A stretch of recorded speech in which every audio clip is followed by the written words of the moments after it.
Mira, pues te tomo de la mano esto último que decías sobre los salarios, porque es un tema que quería tratar, ¿no? Además es un tema que genera, ya sabes, mucho morbo y muchísimo interés siempre.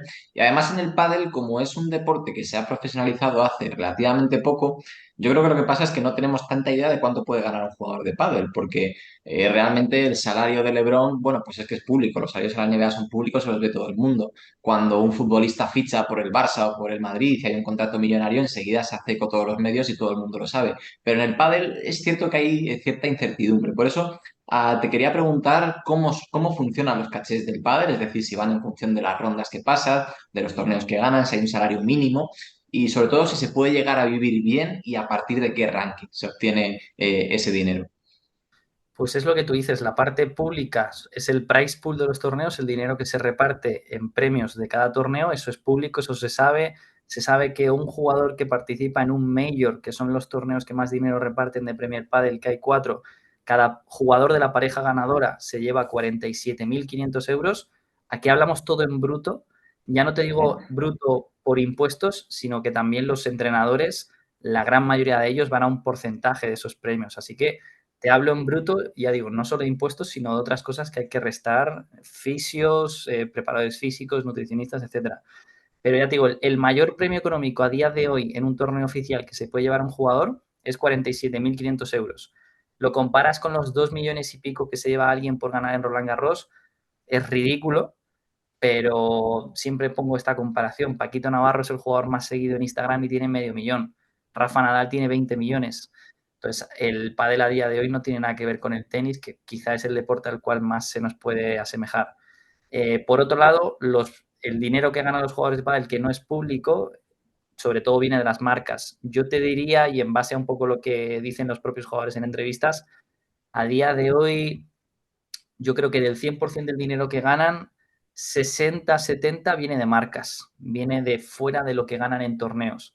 Así Mm. que si un jugador por torneos, Coyo y Tapia este año se pueden levantar 200-300.000 euros porque ganan todo, también es cierto, eh, eso será el 60-70%. Así que yo creo que a día de hoy algún jugador está más o menos rozando por encima, por debajo del millón de euros, no se pueden retirar, entre comillas, como un futbolista. Y de hecho ya, pues, pero bueno, sí se puede vivir bien. Los principales jugadores de pádel se dedican por completísimo al pádel, tienen un equipo ya de trabajo muy grande, equipo de comunicación, etcétera, etcétera. Está todo mucho más profesional que hace 5 años. Y un número 80 también te diría que puede vivir del pádel de las marcas principalmente, porque a día de hoy sí que es verdad que yo creo que ha aumentado. O sea, tú dirías que ese es el rango a partir del cual se puede empezar a vivir, más o menos un top 80, top por ahí, ¿no? Un Más o top menos. 80, un top 80 con proyección, es decir, un top 80 joven, sí. Ajá, Si vale. tienes 41 años y eres top 80, lo más probable es que las marcas ya no apuesten por ti y te toque combinarlo con cualquier otra cosa.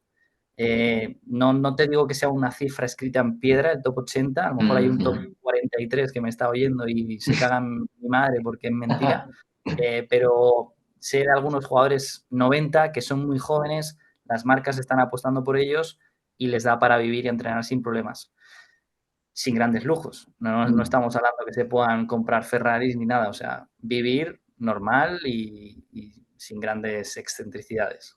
Sí, además yo lo que veo en el pádel, que no pasa en otros deportes, es que hay una relativa facilidad para conseguir patrocinios. O sea, hay marcas que están muy predispuestas a apostar, pues por lo que tú decías, por chavales jóvenes, pero también por entrenadores, por youtubers, por creadores de contenido y por gente que no está tan metida incluso dentro del circuito profesional.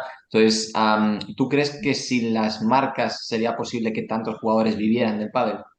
No, o sea, 100% ya por la regla de tres que te decía antes del 70% de los ingresos viene de marcas, no darían los números ni de broma, porque no nos quedemos con los 47.000 euros que gana el jugador en el torneo que más dinero se gana. Si pierdes en primera ronda o en segunda ronda de un torneo normal, lo más probable es que te lleves 1.000 euros. 1.000 euros por jugar una semana. A lo mejor la gente hace cálculos y dice, bueno, son 4.000 euros al mes. Repito, esos son brutos, hay que restarle el entrenador, hay que restarle el desplazamiento, hoteles, comidas, etcétera, etcétera, etcétera. No da. Lo más probable es que no te dé. Ujú. Claro, relacionado con el salario, Pablo, hay otro tema que también es polémico y que además últimamente ha salido a la luz, no relacionado con el pádel, sino con el fútbol, pero bueno, que al fin y al cabo es el mismo tema, que es el tema de la igualdad salarial, ¿no? El otro día salía nuestra secretaria de Estado del Ministerio de Igualdad, Ángela Pam, diciendo que no entendía cómo es posible que las mujeres de la selección femenina de fútbol cobraran menos que los hombres por hacer el mismo deporte. Y claro, aquí hay dos posturas distintas. Primero, los que consideran que efectivamente es un mismo trabajo, por tanto habría que aspirar a esa igualdad salarial. Y por otro lado, la gente que piensa que, bueno, pues esto va en función de lo que tú produzcas, ¿no? Y de lo que tú generes. Y me acuerdo además que a ese tuit que ponía Ángela Pam respondía un futbolista de segunda diciendo, mira, yo hago el mismo trabajo que Cristiano Ronaldo, pero gano 100 veces menos, ¿no? Entonces, claro, un poco apelando a este último argumento. En el pádel, si no tengo mal los datos, creo que se solucionó igualando los salarios del circuito femenino de World Padel Tour con el circuito masculino. Yo te quiero preguntar qué opinas de esta decisión. ¿Crees que es correcta igualar los salarios o apuestas más por la postura de que hay que tirar más dinero hacia donde más se genere? En el World Padel Tour, si no me equivoco, se igualó, pero se volvió a desigualar Ujú. jugando un poco con las cantidades de parejas que entran en un cuadro, etcétera, etcétera. Entonces, creo que al final los premios no eran los mismos. En Vale. Premier Padel ha habido torneos ya, por ejemplo, el pasado Premier Padel de París, que sí se repartió el mismo.